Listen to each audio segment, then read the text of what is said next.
Tiktuk u'Masoret HaMikra, Parashat Beshalah 3. This section will deal with the dagesh, the dot that's included in some of the letters for emphasis here or there.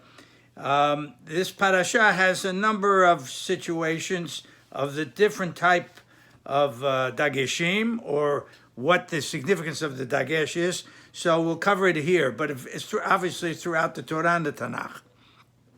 There are two major categories for the dagesh. One is called dagesh kal, the other is called dagesh hazak. Dagesh kal is something it's an emphasis, it's a little softer than the other one. Dagesh hazak is a hard emphasis on the letter.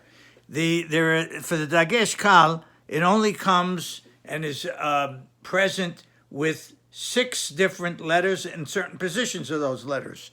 Bet, Gimal, Daled, Kaf, Pe, Tav, Beged, Kefet.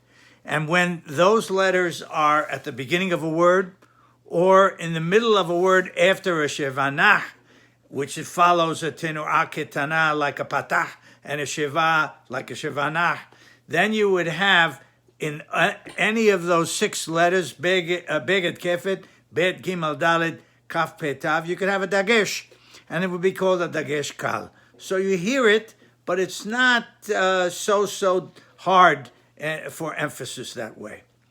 And there were many instances that we see that in Shirat Hayam, and I'll cite you a few right away. Tehomot yechashumu, perek tetvav pasuk he, the sheva, the dagesh under the tav, in the tav, the dagesh in the tav is a dagesh kal, because it's a tav which comes at the beginning of the word.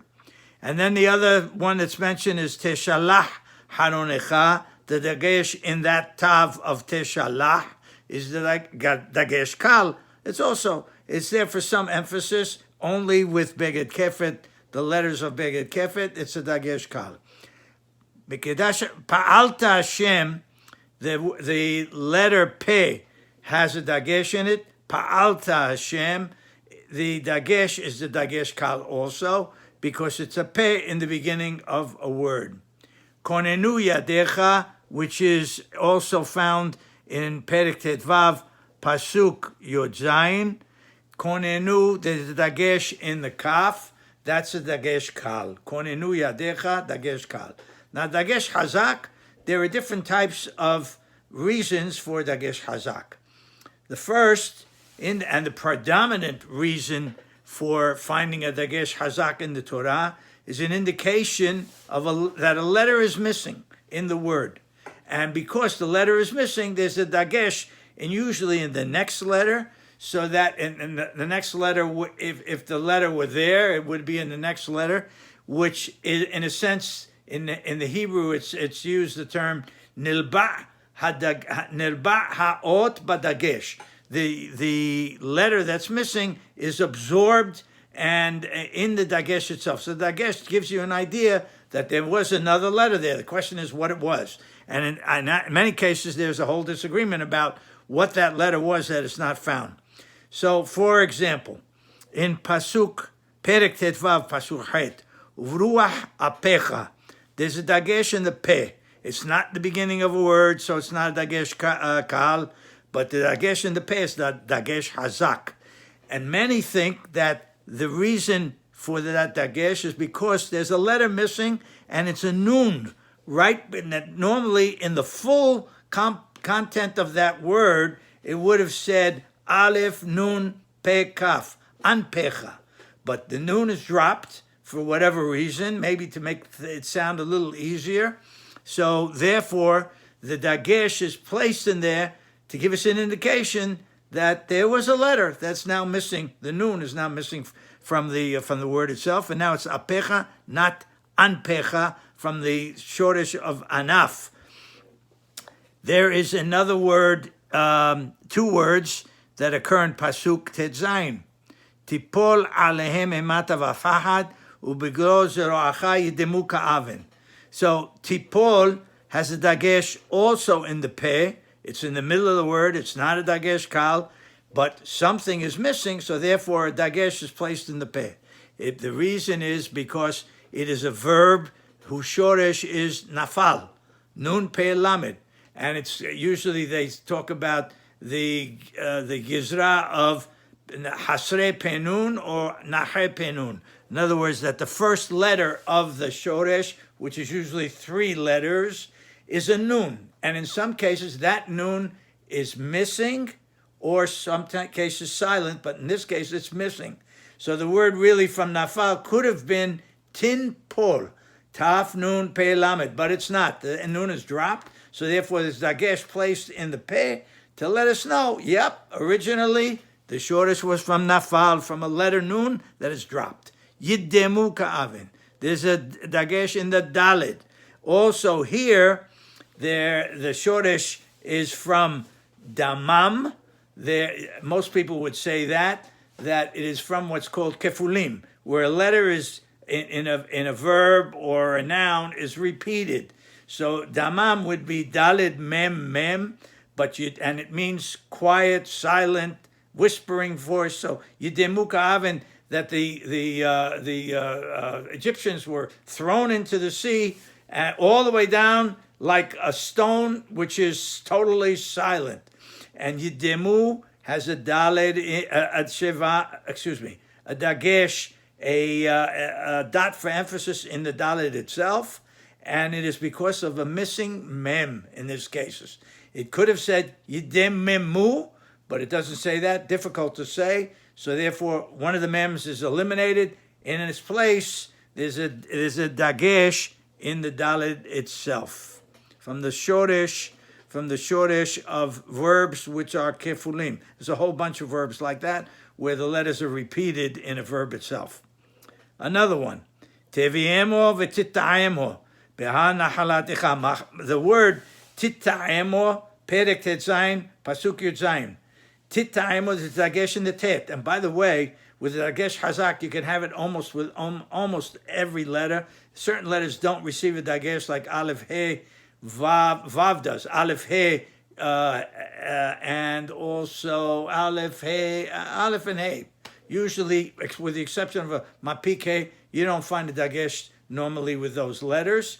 You can have it with a vav, you can have it with a yod as well. So most letters of the alphabet can receive a dagesh hazak. Now here, titayemo has a dagesh in the tet. There's something missing. This is a verb. It says, the meaning of the word is, you will implant it.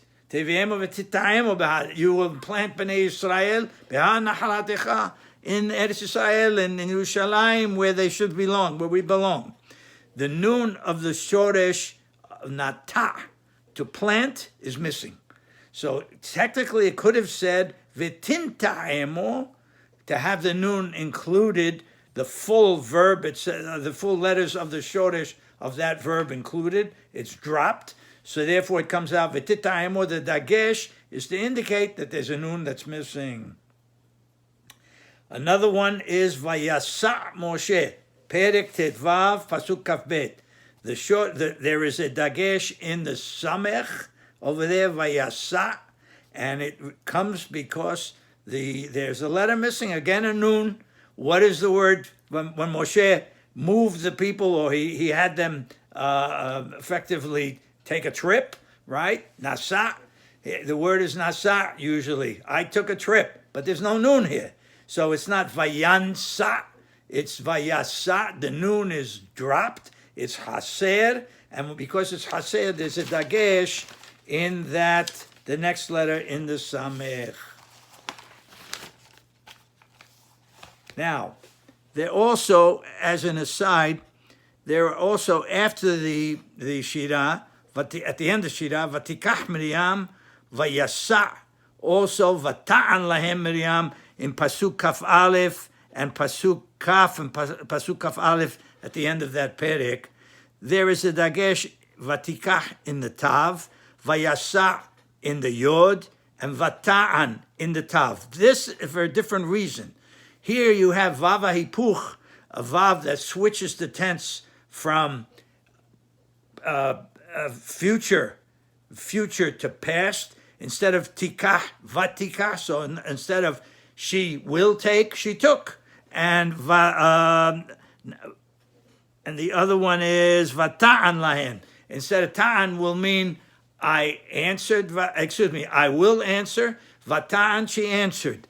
And the other one is vayasa, as we talked about before. Yasa is a future to take a trip, to travel. And vayasa, they traveled. Moshe had them travel. That dagesh that's found in the tav of vayikach and the yod of vayasa and the tav of vatan is after a vav ha'ipuch, a vav that switches the tense, in this case, from future to past. And when you have a vav ha'ipuch, there's usually a dagesh hazak that follows it.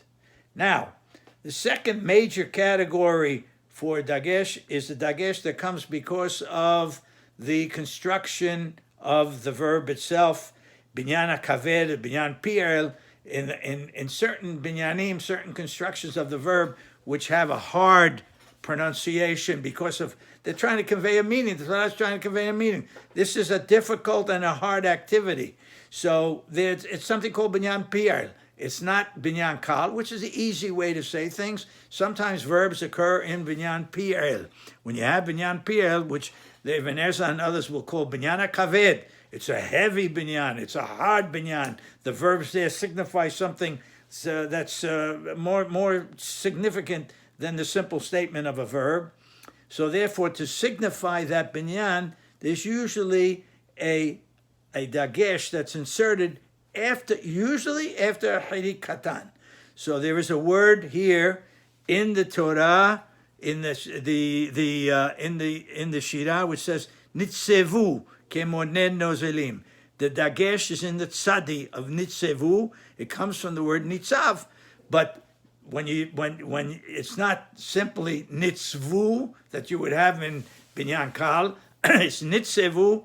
Or it would have been natzvu, but nitzevu, hirik katan with the dagesh and the tzadi to indicate that this word, even though the shoresh is from nitzav, it is found and used only in binyan pi'el. You don't find that word, in fact, used with binyan kal. So nitzevu is a dagesh that's in place there because of binyan kaved, because of binyan pi'el, to let us know that it's special and it's pronounced strongly. The last one is that they have a dagesh leteferet hakeriyah. We talked about this once before, for the beautification of the language, and it's mikedash Hashem konenu yadecha. Mikedash, there's a dagesh in the kof. Normally it should say mikdash, of course, without a dagesh.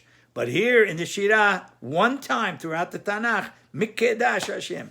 When Moshe Rabbeinu was singing with Bnei Yisrael the Shirah, he made it mikedash, where there's a dagesh for emphasis in the kof, and that's the teferet hakeriyah, to beautify the poetry, the eloquence of the language, and this is for hadgasha, for emphasis.